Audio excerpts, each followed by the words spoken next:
여러분 안녕하십니까? 반갑습니다. 박완신 교수입니다. 오늘 특히 연수교육에 오신 행정사 여러분 진심으로 환영하면서 감사의 인사를 드립니다. 이제 오늘은 여러분과 함께 행정사 직업 윤리에 대해서 말씀을 드리고자 합니다. 행정사 직업 윤리는 행정사 법령 제도 이해와 함께 연수교육의 필수 과목으로 들어가 있습니다. 그래서 오늘 여러분과 함께 어떻게 하면 우리가 행정사로서의 확고한 직업 윤리를 가지고 행정사 업무를 수행할 것인가, 이거에 관해서 여러분과 함께 말씀을 나누고자 합니다. 특히 이제 먼저 강의에 들어가기 전에 잠깐 저에 대한 소개 말씀을 드리겠습니다. 저는 2013년도 1회로 행정사 자격을 받았습니다. 그리고 2014년도 1회 1기로 기본 소양교육과 실습교육을 받고 그동안 10여 년간 행정사 실무를 수행해 왔습니다. 특별히 저는 감사한 것이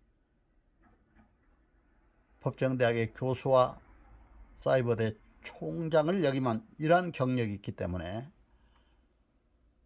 행정사회 이사 및 교수로 위촉을 받아서 여러분 앞에 섰습니다.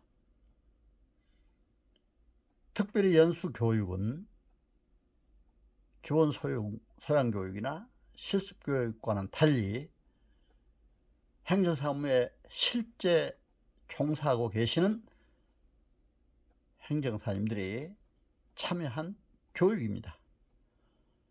그렇기 때문에 좀 더 깊이 있게, 또 제가 그동안에 실무 경험했던 것, 또 공직에서 대학에서 또 학문적으로 연구했던, 가르쳤던 이런 종합적인 차원에서 여러분들에게 말씀을 드리고자 합니다.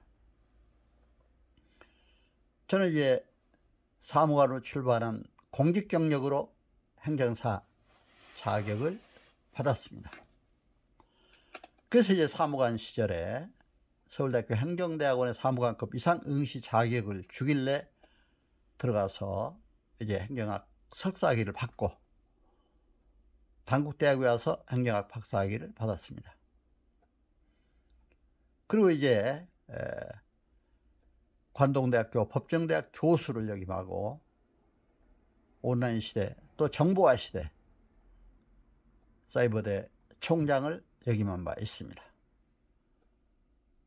특별히 당시에 사이버대학이 한 20여 개가 처음 설립됐는데 20여 개 총장들로 모인 한국원격대학협의회 이사교가 7개교가 있었는데 제가 이사로 참여하면서 이제 여러 가지 온라인 교육에 대한 정책 개발도 한 바 있습니다. 그런데 특히 요즘 코로나로 힘든 때 이러한 모든 경력과 경륜을 총동원해서 행정사 일을 할 수 있다는 것, 행정사 교육을 할 수 있다는 것, 너무 감사해서 여러분에게 잠깐 소개 말씀 드렸습니다. 그리고 이제 저는 법무부 출입국 관련 업무 대행기관 대표 행정사로서도 이제 봉사하고 있고, 법정법인 대한행사회 초대 이사 및 교수로 취임해서 행정사 법령 제도 이해 기본 소양 교육에서 강의를 하고 있고, 연수교육에서 행정사 직업 윤리에 대해서 강의를 하게 된 것 감사드리고, 또 이 자리에 참석하신 여러분께도 다시 한번 감사의 인사를 올립니다. 저는 오늘 이제 강의할 순서는 대한행정사회의 설립 목적 및 행정사의 비전, 여기에 관해서 말씀을 드리고, 행정사의 연수 교육 목표, 운영 방안에 관해서 또 두 번째로 말씀을 드리도록 하겠습니다. 그렇게 하고 행정사 윤리 강령과 행정사 법상 윤리, 또 행정사 윤리 자세, 국민 상담 컨설팅에 관해서 이런 순으로 여러분들에게 말씀을 전하고자 합니다. 이제 먼저 우리가 알아야 될 것은, 그동안에 대한 행정사 협회가 설립되기 전까지는 8개 협회가 산재해 있었습니다.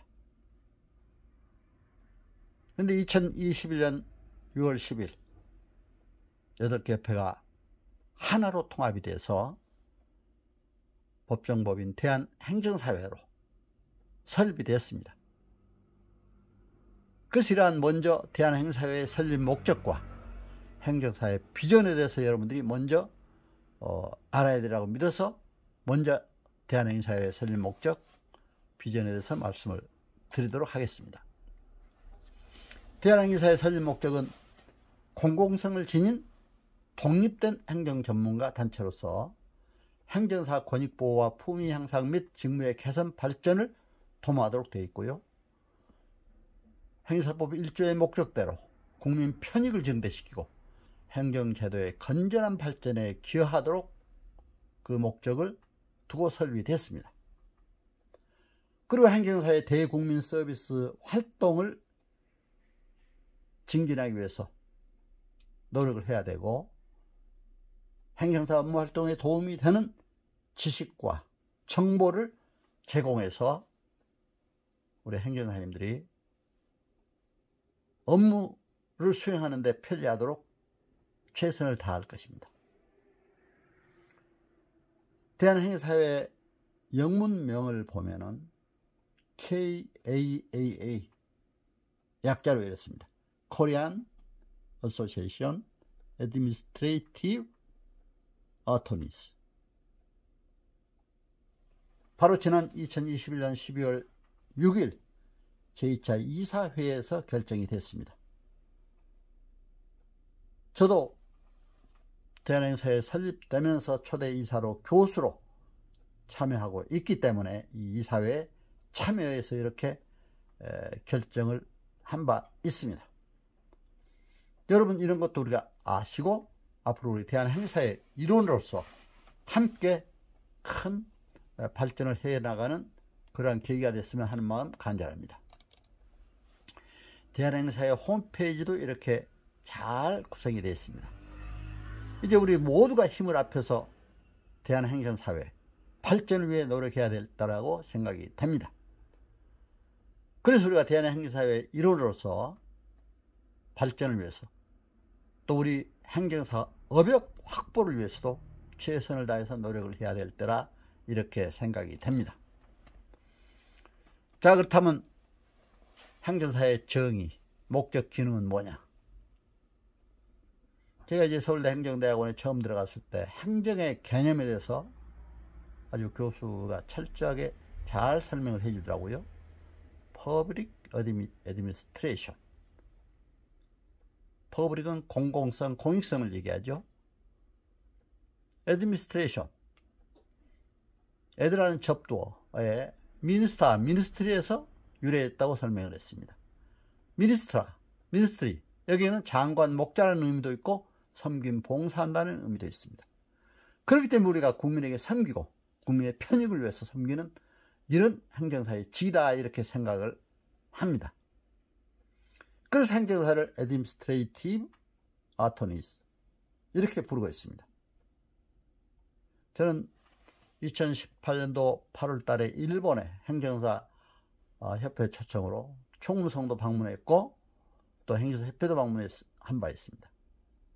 일본 행정사 협회에서는 행정사를 가해 법률가 이렇게 부르더라고요.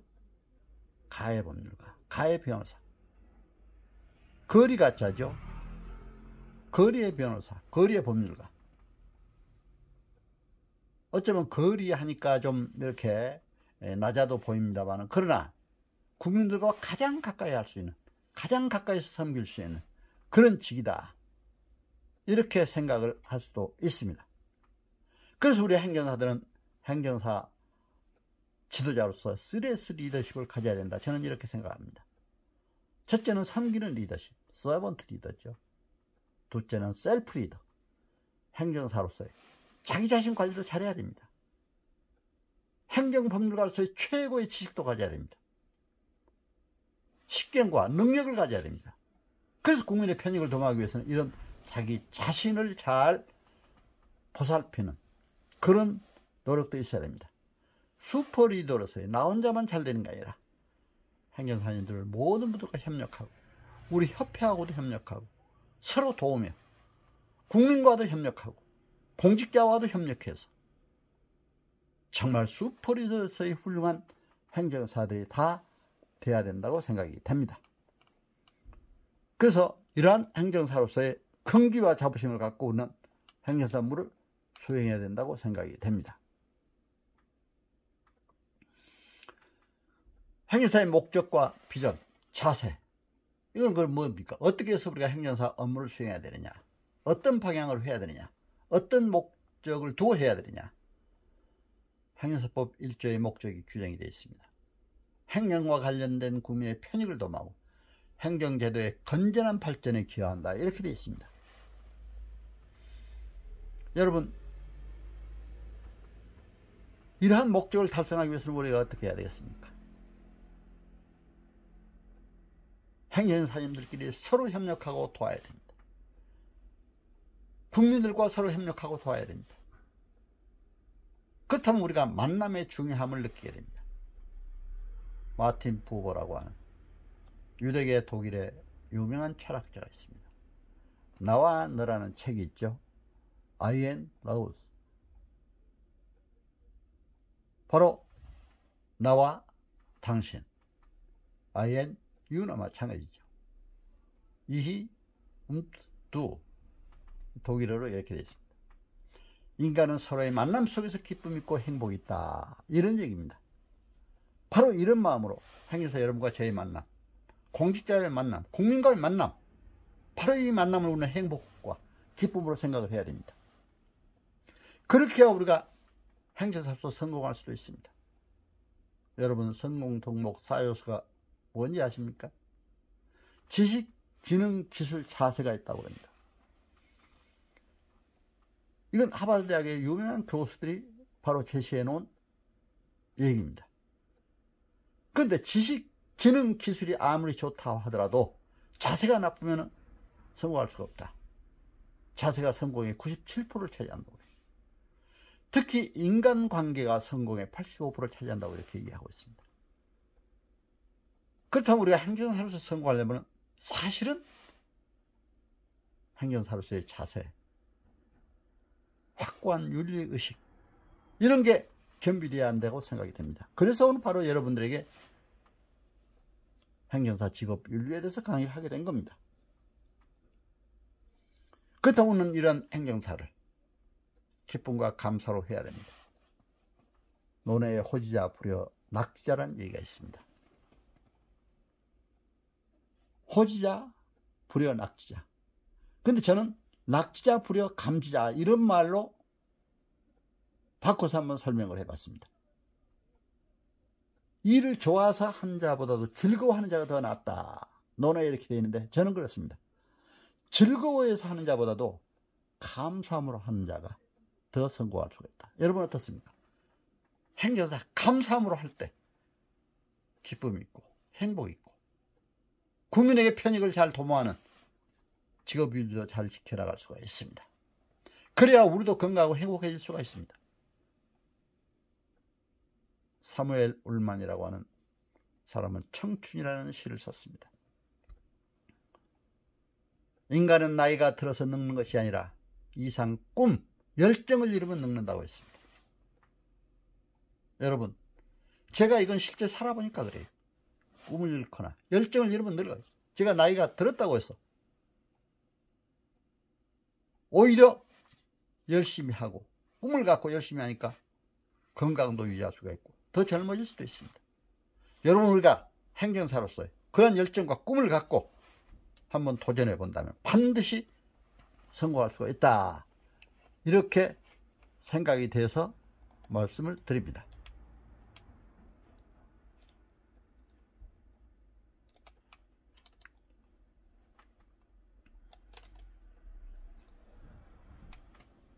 자, 이제 성공의 4A 바이러스에 주의해야 된다. 이런 얘기도 하고 있습니다. 특히 미국 하버드 대학교 심리학자, 그의 저서 성공증후군이라고 있죠. 여기서는 성공한 사람들이 4가지 바이러스에 감염되기 쉽다고 하는데, 이러한 바이러스에 감염되지 않도록 우리 행정사도 노력을 해야 된다 생각이 됩니다.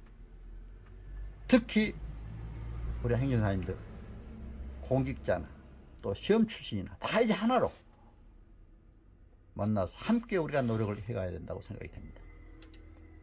행정사를 처음 시작할 때 보면 굉장히 언론에서 외울 때가 많아요. 저도 마찬가지입니다. 공직자로 대학 교수로 총장으로 있을 때는 대접받고 살았습니다. 나와서 행정사를 딱 차리려고 보니까, 차려놓고 보니까 어느 때는 외로워요. 고객이 없고 혼자 있을 때도 있습니다.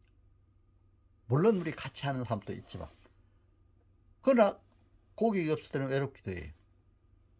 그때 그 외로움을 달래기 위해서 여러 사람들과 전화도 하고 함께 만나기도 하고, 또 이제 행정사끼리 서로 만나서 토론도 하고 의논도 하고, 제 사무실에는 교육장까지 마련해서 교육도 했습니다. 그러다 보니까 외로울 틈도 없더라고요. 얼로간스, 교만하지 말아야 됩니다. 아까 행정의 개념에서도 행정사는 바로 행정의 개념에서 섬기는 서번트 리더십을 발휘해야 한다 했습니다.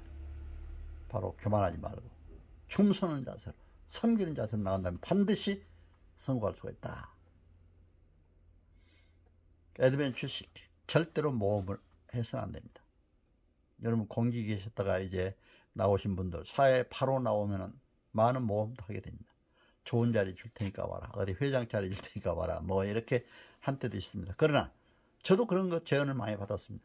저는 절대로 안 갔습니다.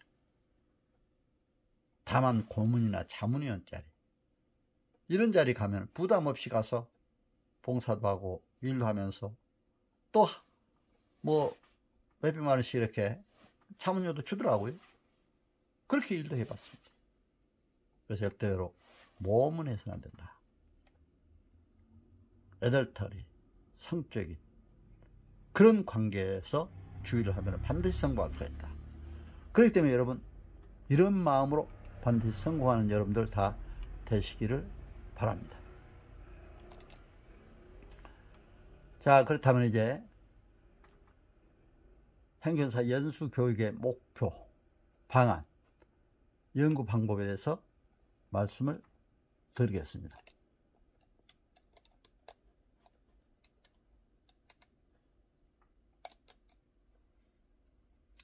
행정사 연수 교육의 의미는 뭐냐?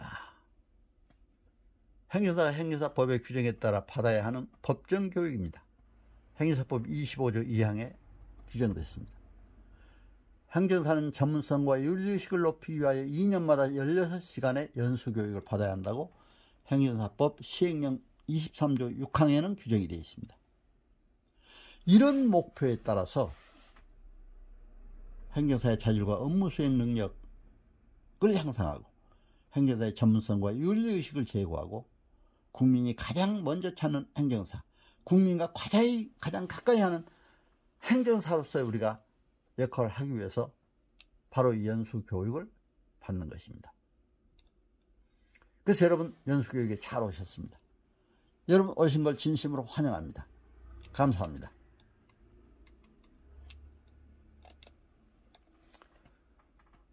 자, 그러면 행정사의 목적, 비전과 자세, 또 우리가 이런 것도 아까 설명을 했습니다마는 여기에 따라서 우리가 행정사 이제 연수교육의 운영 방안을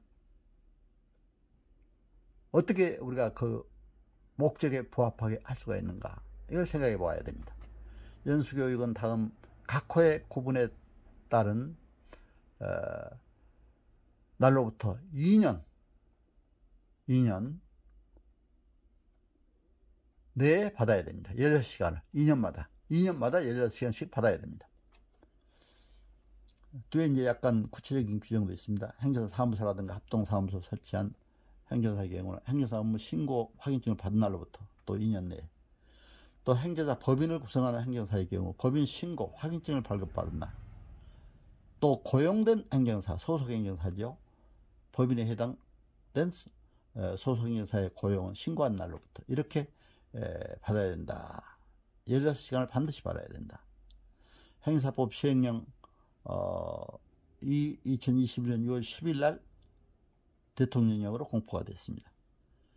그 전에 업무 신고 확인증을 발급받은 행정사는 시행일부터 2년 이내에 연수교육을 받아야 하고 이후 2년마다 연수교육을 받아야 한다, 이렇게 규정이 됐습니다. 2021년 6월 10일부터 2년 내에는 전부 연수교육을 또 받아야 됩니다. 그리고 2년마다 한 번씩 받도록 이렇게 규정이 되어 있는 걸 볼 수가 있습니다. 그래서 여러분, 이 연수교육은 꼭 받아야지 앞으로 우리 행정사로서 역할을 해나갈 수가 있다, 이렇게 볼 수가 있습니다. 연수교육의 운영 방법을 보면은 집합교육, 온라인교육, 또 집합교육과 온라인 병행교육으로 실시하도록 되어 있습니다. 근데 요즘에 이제 코로나 시대이기 때문에 온라인이 상당히 중심이 되고 있습니다만은, 저는 저희 사무실에서 한 40~50명 들어갈 수 있는 교육장을 두고 한 3년간을 저희 사무실에서 기본 소양교육, 실습교육을 다 했어요. 근데 그 하면서 보니까 너무 이게 보람이 있었는데요. 그때는 오프라인 교육을 하다 보니까 서로가 만나서 소개도 하고 또 함께 식사도 나누고 하다 보니까 굉장히 가까워질 수가 있습니다. 그러나 요즘에는 이제 코로나 때문에 그렇게 자주 모이도 못하고 주로 온라인 교육을 하고 있습니다. 그러나 우리가 이런 것도 잘 감당하고 감수해내야 반드시 또 훌륭한 행정사가 될 수 있다, 이렇게 생각이 됩니다. 그럼 이제 이러한 연수교육의 필수 과목으로는 6시간 동안 필수 과목이 있고 또 선택 과목 10시간으로 구분되어 있습니다. 필수 과목은 직업윤리, 세법, 개인정보 보호, 행정사법 및 최신 개정법으로 이렇게 되어 있습니다. 선택 과목은 토지보상, 출입관리, 국가보훈, 법인 설립 등으로 이렇게 되어 있습니다. 여러분, 이러한 윤리 과목의 직업윤리 과목은 바로 필수 과목입니다. 세법, 개인정보 보호, 행정사법 최신 개정 법률과 함께, 그리고 토지보상이라든가 출입국 관리, 국가보훈, 법인 설립 등 이런 선택 과목 여러분들이 해서 할 수가 있습니다. 회사 행정사라든가 번역 행정사의 경우는 필수 과목은 일반 행정사와 동일합니다. 선택 과목은 이제 거기에 특성에 맞게, 회사 행정사 특성에 맞게, 번역 행정사 특성에 맞게 규정하도록 이렇게 되어 있습니다. 기본적으로 이제 연수교육은 30명 이상이 되어야 또 교육이 가능하도록 이렇게 되어 있기 때문에 여러분 많이 참여해서 연수교육이 잘 이루어지도록 이렇게 해주셨으면 고맙겠습니다. 연수교육 운영 방법의 키포인트는 뭐냐? 행정사업계 최고의 지명도에 걸맞는 실력과 능력을 겸비한 최강 교수진들이 나와서 아주 명강의를 하게 될 겁니다. 여러분 기대하셨으면 고맙겠습니다. 행정사 실무 경력이 3년 이상으로 풍부한 현장 경험과 강의 경력을 가진 석박사급 행정사님들이 교수로서 여러분 앞에 서게 될 것입니다.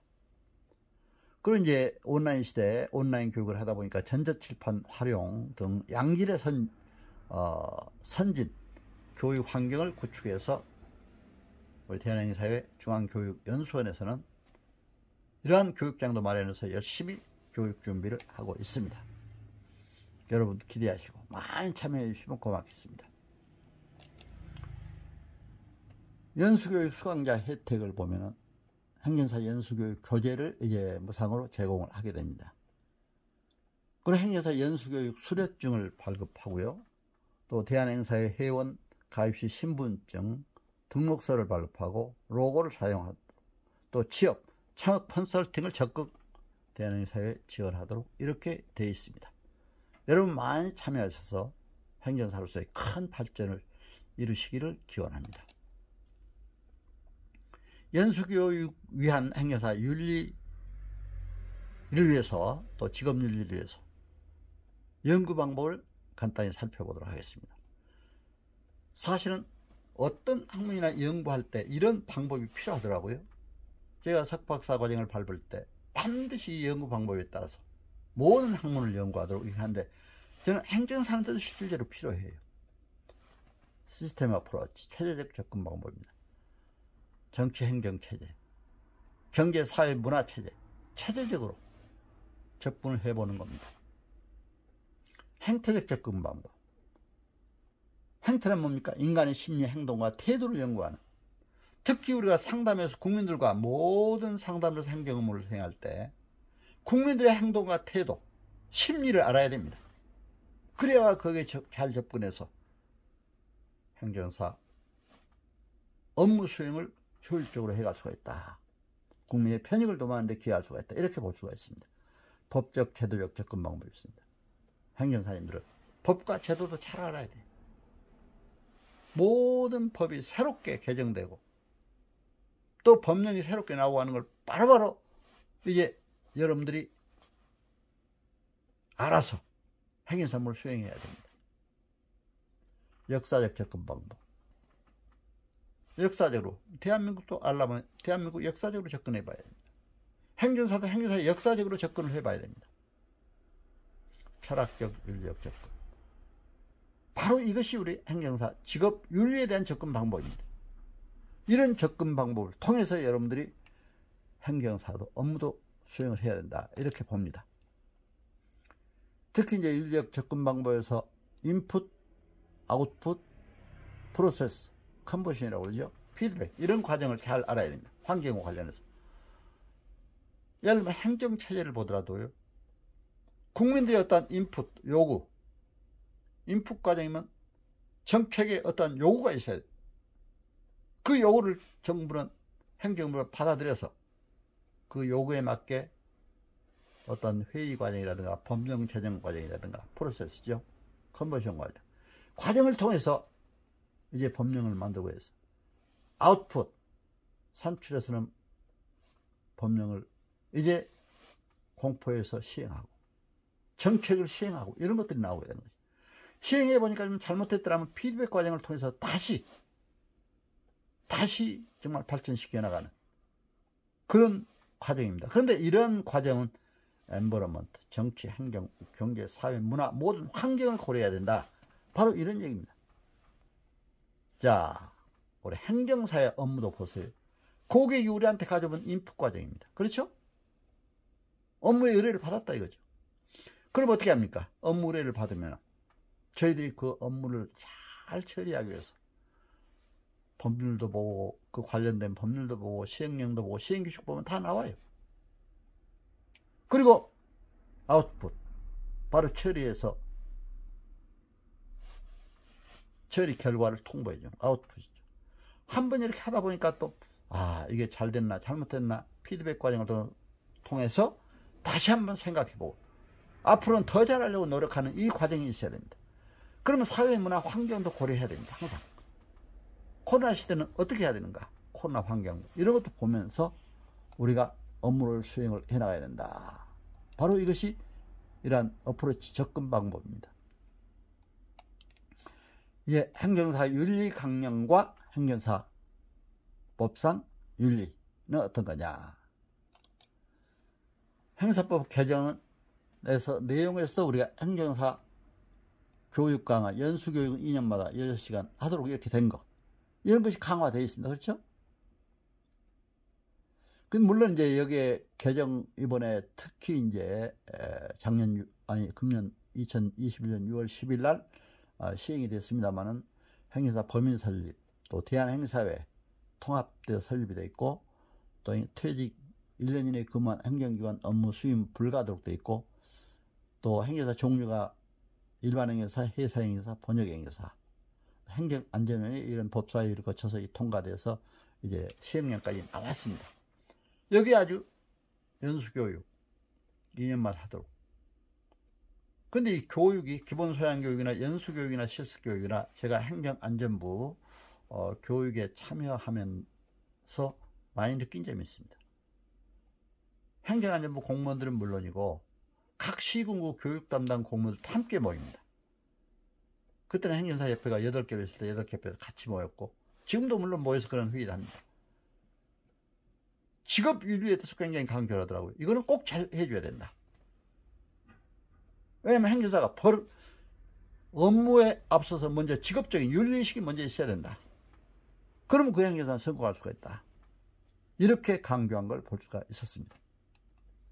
그래서 이러한 윤리의식, 직업윤리, 이것이 이번에 법에서는 특별히 강조돼서 이렇게 되고 있습니다. 그러면 행정사의 업무 수행 자세 어떻게 해야 됩니까? 첫째는 우선 우리가 할 수 있는 행정관계 법령을 잘 연구를 해야 됩니다. 헌법부터 법률, 시행령, 시행규칙, 조례, 판례, 행정심판, 재결, 인용사례 등 연구를 하고, 모든 이런 걸 깊이 연구해야 됩니다. 행정사 업무가 들어오면 근본 법부터 벌써 보고, 시행령, 시행규칙까지 보면 다 답이 나옵니다. 할 수 있도록. 여러분 두려워하지 마시고 이런 자세부터 가져야 된다. 그러니 행정에 관한 법이 4,600여가 되어야 됩니다. 국가 법령이 전체가 한 5,000여가 되어야 되는데, 그래서 이게 4,600여가지 행정에 관한 법을 이제 통합적으로 뭔가 만들어야 돼서 행정기본법이라는 게 나왔습니다. 행정의 원칙과 기본사항을 규정하고 있습니다. 행정기본법에도 행정의 민주성과 적법성을 확보해서 국민의 권익을 보호한다, 이렇게 되어 있습니다. 바로 이게 지금 윤리에 관한 규정입니다. 여러분 이걸 아시고 행정기본법도 우리가 알아야 된다, 이렇게 볼 수가 있습니다. 그러면 행정사로서 우리가 알아야 될 주요 법령 보세요. 헌법도 보면은 헌법 총강에 민주, 평화, 통일, 국민 행복 추구권을 규정하고 있습니다. 그러니까 우리 행정사는 국민의 편익, 행복을 위해 노력해야 되기 때문에 헌법도 알아야 됩니다. 헌법의 기본권을 알아야 국민의 기본권을 보장할 수가 있습니다. 헌법의 국가의 기본조직과 작용에 관한 걸 알아야 정부 조직, 지방자치 조직을 알고 우리 행정사로서의 업무를 수행할 수가 있습니다. 정부 조직법을 알아요. 그래서 행정사 시험 과목에도 이제 여러 가지 민법, 총칙, 행정법, 행정학개론, 민법, 행정절차법, 사무관리론, 민원 처리에 관한 법률, 행정 효율화 촉진에 관한 규정, 또 행정사 실무법, 이런 법률들이 다 포함이 되고 있습니다. 그래서 여러분 행정사는 다양한 법도 알아야 됩니다. 물론 우리 행정사법은 통달해야 되겠지만 행정사법 위에 행정과 관련되지 않는 행정사가 다 해야 될 법이 그렇게 많습니다. 자, 행정사와 그러면 민법 보세요. 민법도 우리 지금 윤리에 관한 아주 기본 규정이 민법 제2조의 규정이 되어 있습니다. 뭐라고 되어 있습니까? 민법은 개인의 권리에 관한 법입니다. 일반 사법이고 실체법이죠. 근데 이 민법에 보면은 2조에 권리의 행사와 의무 이행은 신의조차 성실히 행하여야 한다, 이렇게 규정하고 있습니다. 권력은 남용하지 못한다. 권리를 남용하지 못한다. 바로 이 법은, 민법의 이 2조의 규정은 각 전문 자격사들의 법에 보면 실의 성실의 의무가 규정이 되어 있습니다. 민법의 2조의 규정에 따라서. 그렇기 때문에 우리가 이 민법도 알아야 되잖아요.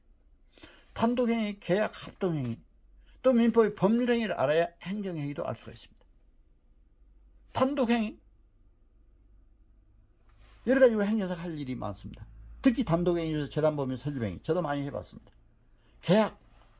계약에 관한 거, 여러 가지 우리가 행정사가 참여하는 경우가 많습니다. 특히 행정사가 고객으로부터 업무 위임 받을 때도 위임계약을 체결해야 되잖아요. 국민의 위임을 받아 행정편익을 도모한다. 이런 행정사법의 규정에 따라서 위임계약을 저는 항상 쓰고 있습니다.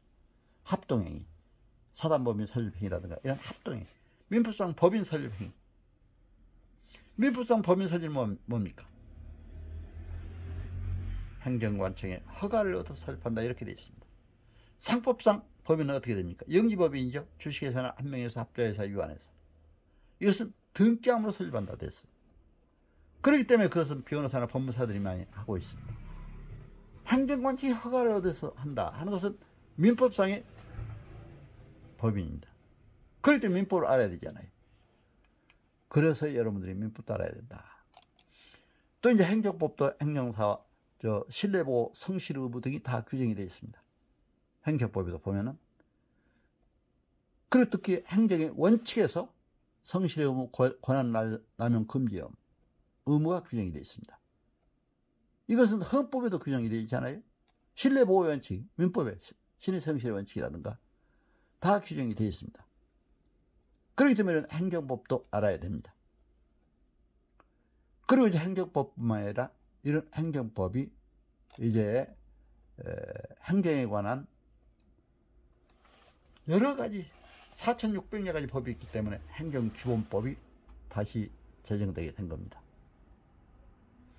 행정기본법도 보세요. 민주성, 적법성, 국민권익보호 딱 규정이 되어 있습니다. 이것은 바로 행정사의 직업윤리와 관련된 내용입니다.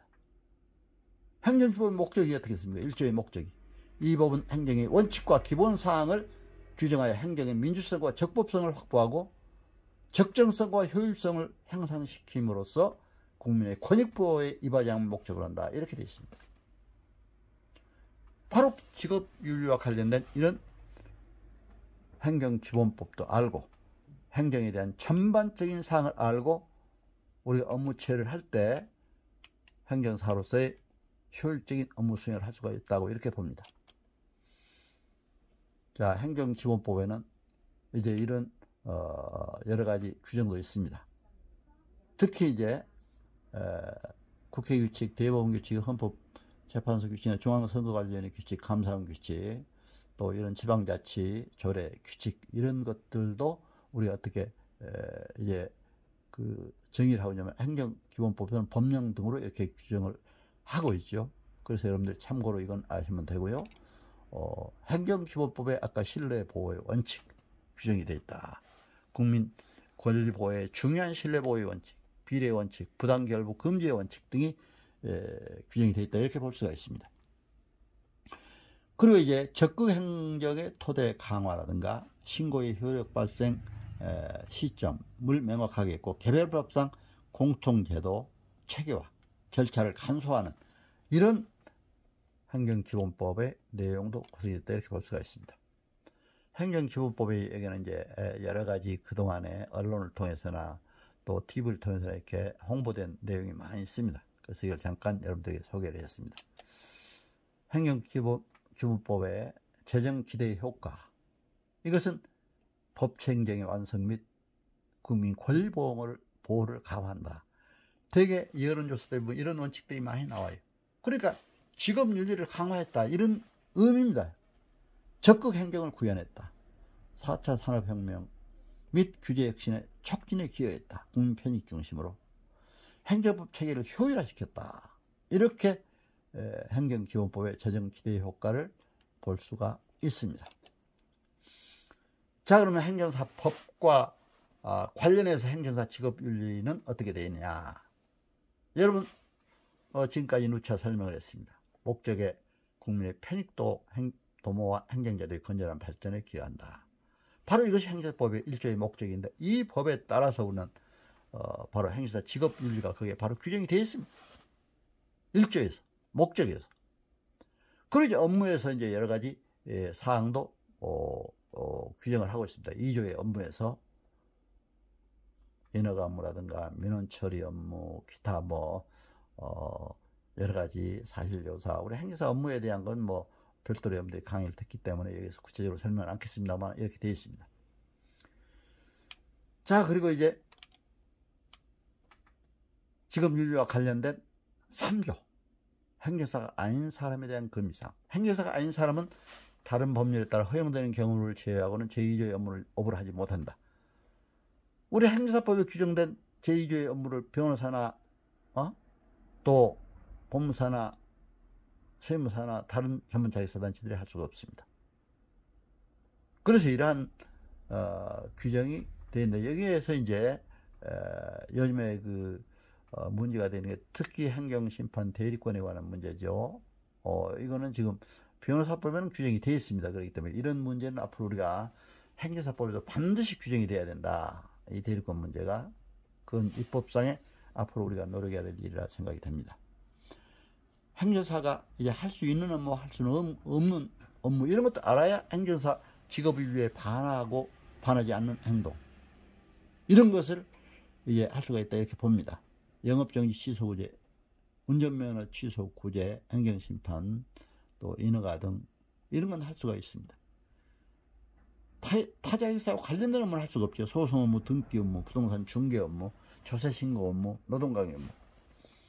그러나 여기에서 우리가 행정과 관련된 이런 업무가 또 있을 수가 있기 때문에 그런 업무는 행정사들이 해야 될 업무가 있다, 이렇게 볼 수가 있습니다.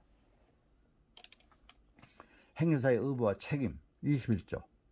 행정사는 이것도 직업윤리와 관련된 위임받은 업무를 성실히 수행해야 되잖아요. 민법 2조에 규정된 신성실의 원칙에 따라서 위임받은 업무나 행정사는 성실히 수행해야 된다. 21조에 규정이 되어 있습니다.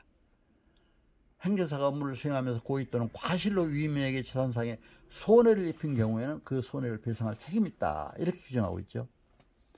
정당한 사유 없이 위임을 거부하는 행위는 할 수 없다. 정당한 사유라는 게 뭡니까? 혹시 해외 출장을 갔다거나 아파서 뭐 병원에 입원했다든가 이런 때는 할 수 없는 것이죠. 그래서 이러한 정당한 사유 없이 거부해서도 안 된다. 또 당사자 중 어느 한쪽의 위임을 받아 취급하는 업무에 관하여 이해관계를 달리하는 상대방으로부터 같은 업무를 위임받는 행위, 이건 할 수가 없다. 그러나 당사자가 동의한 경우는 할 수가 있다. 저도 이런 업무도 많이 이렇게 당해봤습니다. 특히 학교폭력 업무 같은 거는 가해자 피해자 같이 와서 요구한 경우가 있었습니다. 그때 둘이 동의해서 같이 이렇게 합의한 경우는 모르지만 그렇지 않으면 두 사람의 업무를 할 수가 없습니다. 행정사 업무 범위를 벗어나서 이제 타인의 소송이나 이런 걸 할 수 없다. 이거는 뭐 우리가 누차 말씀드린 겁니다.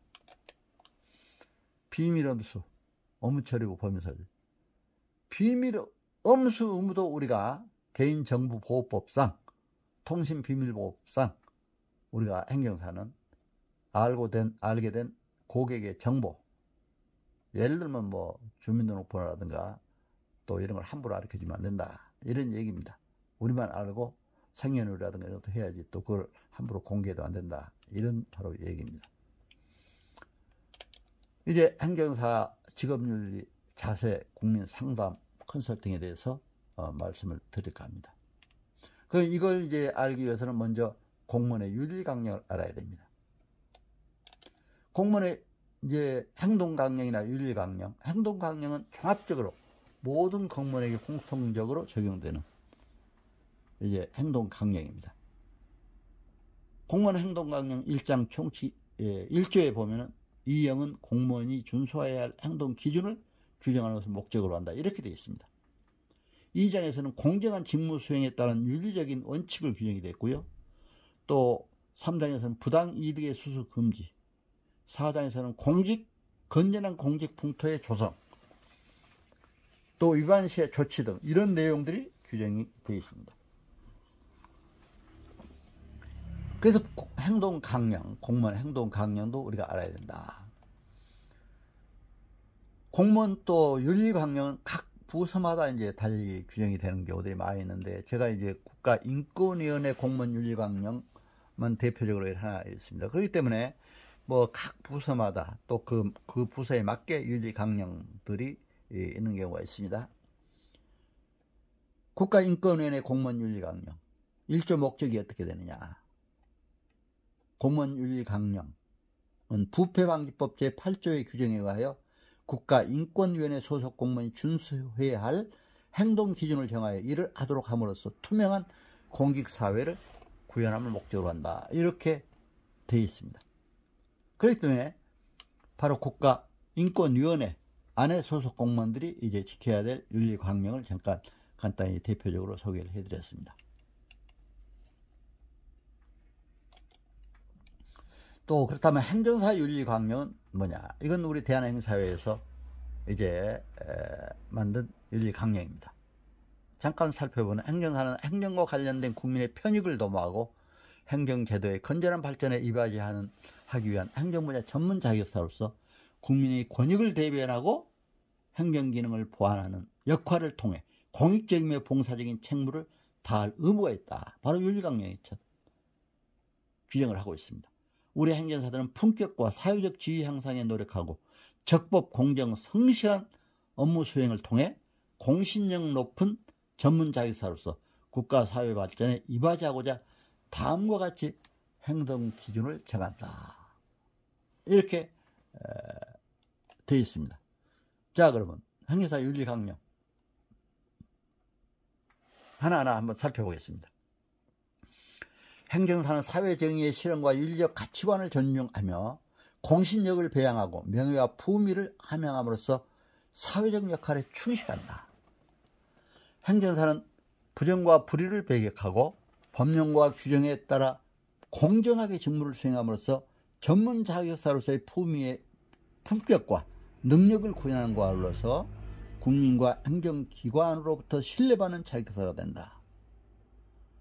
행정사는 그 업무 범위를 벗어나서 타인의 소송이나 기타 권리관계, 분쟁 등에 개입해서는 안 된다.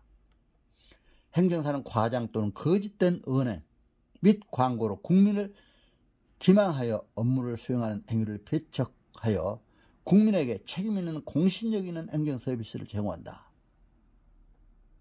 행정사는 공익활동에 적극 참여하며 공익적 봉사자적 책무를 다한다. 이렇게 되어 있습니다. 그래서 이거는 이제 우리가 이사회에서는 이제 통과되었습니다만 이건 또 대의원총회를 통해서 또 이제 통과하도록 이렇게 되어 있습니다.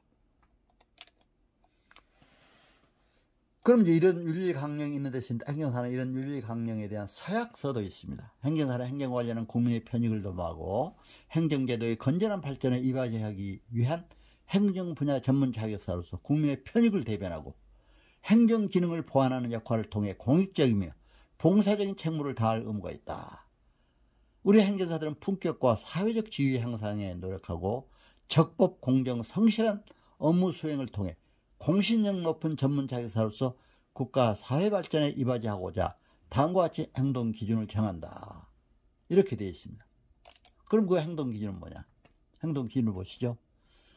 행정사는 행정 사회 정의의 실현과 윤리적 가치관을 존중하며 공신력을 배양하고 명예와 품위를 함양함으로써 사회적 역할에 충실한다.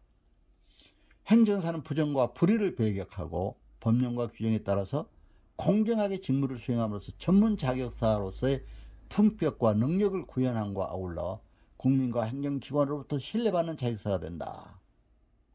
그리고 행정사는 업무 범위를 벗어나서 타인의 소송이나 기타 권리관계, 분쟁 등에 개입하지 않는다.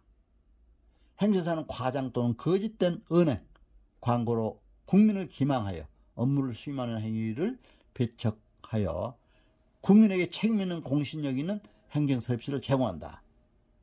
행정사는 공익활동에 적극 참여하며 공익적 봉사자적 책무를 다한다.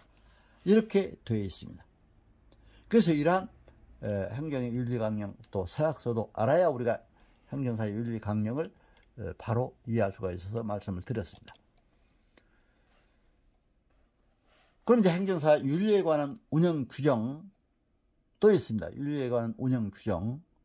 이거는 제1장 총칙 1조 본규정은 대한행사회 정관 제55조에 따라 대한행사회 회원인 행정사가 준수해야 할 윤리헌장과 행위규범을 정함으로써 행정사의 품격과 위상을 제고하고 본회의 건전한 발전에 이바지함을 목적으로 한다. 이렇게 규정이 되어 있습니다. 이 윤리 강령을 반드시 윤리 운영 규정이 알고 우리가 행정사로서 업무에 임해야 된다. 회원, 여기에서 이제 회원이라면 2조에 규정이 됐습니다. 정회원 또는 준회원을 말한다. 행정사람은 대한행사의 회원인 행정사를 말하며 법인의 구성원 및 구성행정사도 포함한다. 이렇게 되어 있습니다. 제 규정이라면 대한행사의 규정 및 규칙을 말한다. 결의사항이라면 총회, 대의원 총회, 이사회에서 결의한 사항을 말한다. 그렇기 때문에 총회 또 이사회부터 처음에 거치고 대의원 총회 이렇게 거쳐야 됩니다. 모든 게 이제 규정으로서의 효력을 발생하려면 다 거쳐야 하기 때문에 말씀을 드렸습니다. 행정사 윤리에 관한 운영 규정 제3조에 보면은 행정사는 행정사법과 본회의 정관 규정 및 결의사항을 준수하고 본회의 활동에 적극 협력하여야 하며 윤리 헌장을 준수함으로써 신뢰받는 전문 자격사로서의 자세와 마음가짐을 확립해야 한다. 이렇게 규정을 하고 있습니다. 또 행정사는 학문과 전문적 지식의 함양에 정진함으로써 민원 행정 관련 법령과 제도 및 절차의 개선을 도모하고 후진 교육에도 공헌해야 한다. 이렇게 되어 있습니다. 그리고 행정사는 행정법률 서비스의 건전한 거래 질서 확립에 기여해야 한다고 규정을 하고 있습니다. 이제 행정사 윤리에 관한 운영 규정 제4조 5조 바로 기본윤리 윤리 강령이 있습니다. 행정사는 직무의 내용을 불문하고 품위를 손상시키거나 공공복리에 반하는 행위를 하여서는 아니 된다. 행정사는 회원 상호간의 친목을 도모하고 상부상조하여야 하며 전문 지식을 활용하여 사회에 공헌하는 기회를 마련해야 한다. 행정사는 사무소 직원의 업무상 행위가 본 규정에 정하는 행정사의 윤리적 기준에 부합하도록 노력해야 한다. 5조 윤리강령, 행정사는 별지, 윤리강령을 준수해야 한다. 윤리강령은 아까 말씀드렸죠. 그래서 이런 윤리강령을 준수해야 한다. 이렇게 되어 있습니다.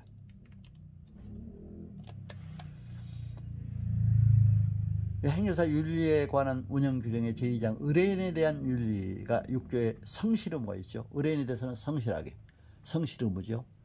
행정사는 의뢰인에게 항상 친절하게 응대해야 하고 업무를 대행 및 대리할 때는 지연하지 않고 성실하게 최선을 다해야 한다. 바로 이것이 민법상 신의 성실의 원칙을 우리 행정사법 또 운영 규정에도 규정이 되어 있습니다.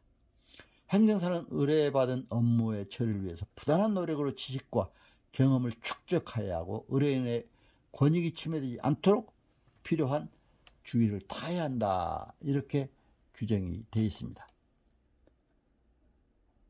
그리고 이제 행정사 윤리에 관한 운영 규정 제2장 의뢰인에 대한 윤리가 있습니다. 제7조에서 행정사는 수임함에 있어서 그 보수에 관하여 약정하여야 한다. 행정사의 보수는 업무의 난이도, 소요되는 노력의 정도, 의뢰인이 받을 반대 급부 등 재반 사정을 종합적으로 고려하여 적정하게 결정하되 지나치게 과다하게 책정하여 무리를 야기해서는 안 된다. 행정사는 정당한 사유가 있는 경우를 제외하고는 약정한 보수 이외에 별도의 금품을 요구할 수 없다. 이렇게 되어 있습니다. 행정사는 사건의 유치를 위하여 수임료, 상담료, 고문료, 자문료 등 보수에 관해 다른 행정사와 부당하게 염가 경쟁을 해서는 안 된다. 그런데 행정사학교가 보면 뭐 내용증명 하나 쓰는데도 어느 때는 10만원 받는다, 어느 때는 5만원 받는다. 그러니까 싼 데로 가지 않아요, 국민들은? 그러니까 또 경쟁하는 데가 있어요, 서로. 가까이서. 우리가 행정사는 절대로 이렇게 경쟁을 해서는 안 된다 하는 것이 바로 윤리에 관한 규정에도 규정이 되어 있습니다. 의뢰인에 대한 윤리, 비밀 유지를 해야죠. 의뢰인에 대해서는 제8조에 행정사는 업무상 알게 된 의뢰인의 비밀을 의뢰인의 동의 없이 공개해서는 아니 된다. 사무소의 직원, 기타 행정사의 지휘 감독을 받는 자로 하여금 비밀 유지 의무를 준수하도록 적절한 조치를 취해야 한다고 이렇게 되어 있습니다. 구제에서 사무에 수임을 할 때 행정사는 의뢰인이 동의한 경우를 제외하고는 의뢰인과의 사이에 사업상 거래를 하거나 보수 이외의 금전적 이득을 취득하는 약정을 체결하여서는 아니 된다. 행정사는 수임 사건의 처리 과정에서 알게 된 정보를 의뢰인에게 불리하게 사용해서는 아니 된다. 또 행정사는 사건과 관련하여 의뢰인에게 부당하게 재정적 지원을 요구해서도 안 된다. 또 사건 처리의 대가로 제3자로부터 금품을 수수해서는 아니 된다. 이렇게 규정을 하고 있습니다. 3장 행정기관 제3자 등에 대한 윤리가 있죠. 행정 절차상의 실현 노력입니다. 10조에서 행정사는 행정기관의 적법한 행정 절차를 존중하는 등 적정 행정 절차의 실현에 협조하면서 의뢰인의 권익구제에 최선을 다한다. 11조에 행정기관에 대한 윤리 의무가 있습니다. 행정사는 수임받은 업무의 수행과 관련하여 행정기관의 허위 사실의 주장이나 허위 증거를 제출해서는 아니 된다. 이렇게 되어 있습니다. 허위 증거를 제출했을 때 안 되잖아요. 저는 그 출입국 업무를 할 때 어떤 좋은 경험도 했습니다. 외국인들이 본국에서 범죄 경력을 가지는데 그걸 범죄 경력이 있는데도 없는 걸로 이렇게 위조해 오는 경우들이 가끔 있었어요. 이런 거 행정사들이 만약에 확인하지 않고 제출했다고는 행정사가 잘못된 윤리 의무에 위반된 게 됩니다. 이거 조심해야 됩니다. 행정사는 행정기관 출입 시 담당 공무원과의 상호 신뢰를 존중하며 품위 있는 행동으로 행정 전문가로서의 기본 소양을 유지해야 한다. 또 행정사는 정당한 사유가 있는 경우를 제외하고는 직무를 수행하면서 알게 된 행정기관의 비밀을 업무 처리에 이용하시는 아니 된다. 이렇게 규정을 하고 있습니다. 그 3장 12조에 행정사는 의뢰인 및 행정기관의 직무 수행과 관련되는 제3자의 관계에서도 상호 신뢰를 존중해서 성실하게 직무를 수행한다. 또 행정사는 제3자로부터 사건과 관련하여 부당한 방법으로 이익을 받거나 제공하는 등의 약속을 하지 아니한다. 이렇게 되어 있습니다. 제4장에서 신고, 조사 및 징계, 윤리 규정에 관한 준수 의무와 책임이 있는데요. 본 회원은 본 윤리 규정을 준수해야 하고 그에 따른 의무와 책임을 진다. 행정사는 업무를 수행하는 본 윤리 규정 위반 여부가 분명하지 아니하거나 윤리적 갈등 상황에 처한 경우에는 본윤리위원회에 보고하여 그의 결정에 따라야 됩니다.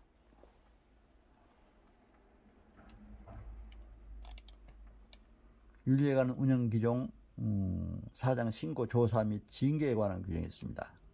누구든지 본윤리 규정 위반 사실을 알게 됐을 때는 본윤리위원회에 신고할 수가 있다고 되어 있습니다.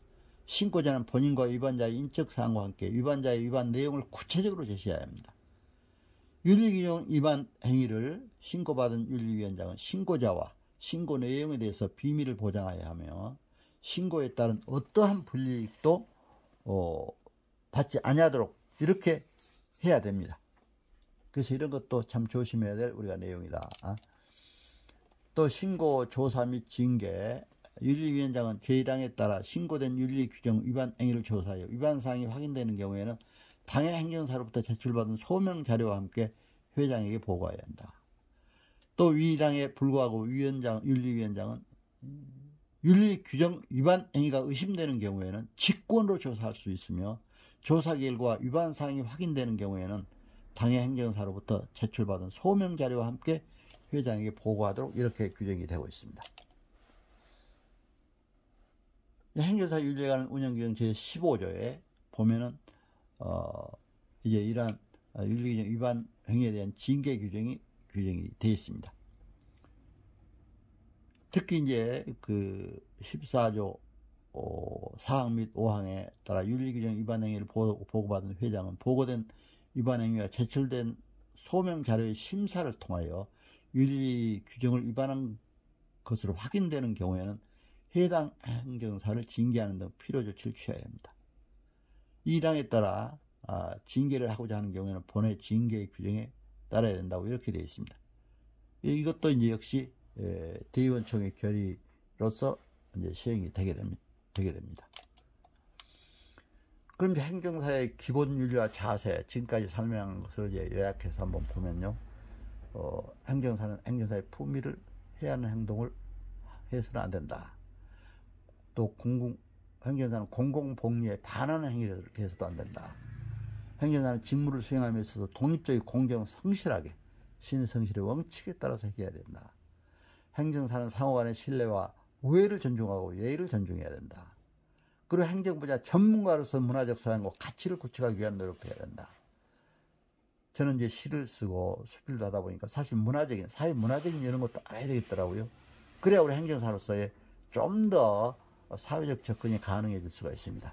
다양한 분야의 사람들과 행정사는 행정 전문가로서 요구되는 전문적 지식 습득을 위해서도 노력해야 됩니다. 그렇기 때문에 행정에 관한 법률은 정말 전문적 지식을 되도록 이렇게 얻도록 노력을 해야 됩니다.